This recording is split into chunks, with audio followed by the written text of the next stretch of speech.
எல்லாருக்கும் வணக்கம். Packet camera ப்ரொடக்ஷன்லேருந்து பேசுகிறேன்.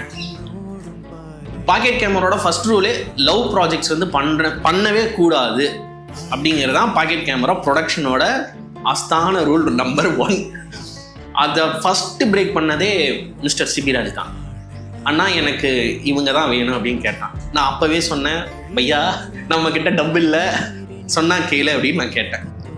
ஸோ இப்போ ஹீரோயின் கிட்ட நாங்கள் அப்ரோச் பண்ணுறோம். Heroine is Aishwarya Natarajan. She's from Tiruppur. Modelling shoots எல்லாமே அவங்க பண்ணிகிட்டு இருக்காங்க.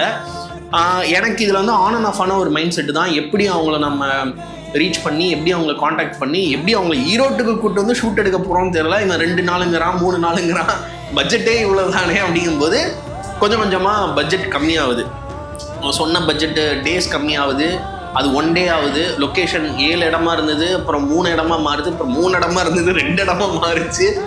இப்படிலாம் இருந்துச்சு. எல்லாமே கன்ஃபார்ம் பண்ணி ரெடி ஆகிடுச்சு. ஷூட் டே நாங்கள் வந்து நான் அப்புறம் ப்ரொடக்ஷன் ஹெட் ஹரி அவங்க 2 பேருமே போகிறோம். திருப்பூர் போய் நாங்கள் வந்து ஐஸ்வர்யா மேடம் வந்து பிக்கப் பண்ணுறதுக்காக நாங்கள் வெயிட் பண்ணிட்டுருக்குறோம்.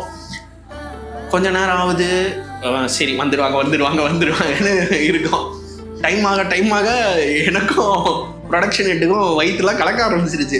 ஒரு வேலை வரலைன்னா என்னடா பண்ணுறது அப்படின்ட்டு. அப்புறம் தேங்க் காட் அவங்க வந்துட்டாங்க. வந்து நானும் அவங்க எல்லாமே காரில் வரோம். மார்னிங் ஷெட்யூல் ஒன்று பிளான் பண்ணி வச்சுருந்தோம். அன்ஃபார்ச்சுனேட்டாக அதில் நிறைய டிலே ஆகிடுச்சு.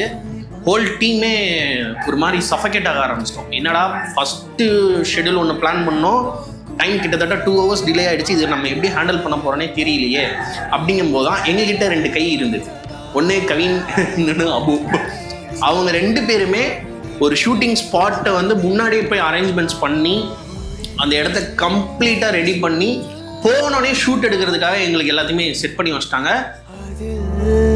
பல மரணங்கள் எதற்கு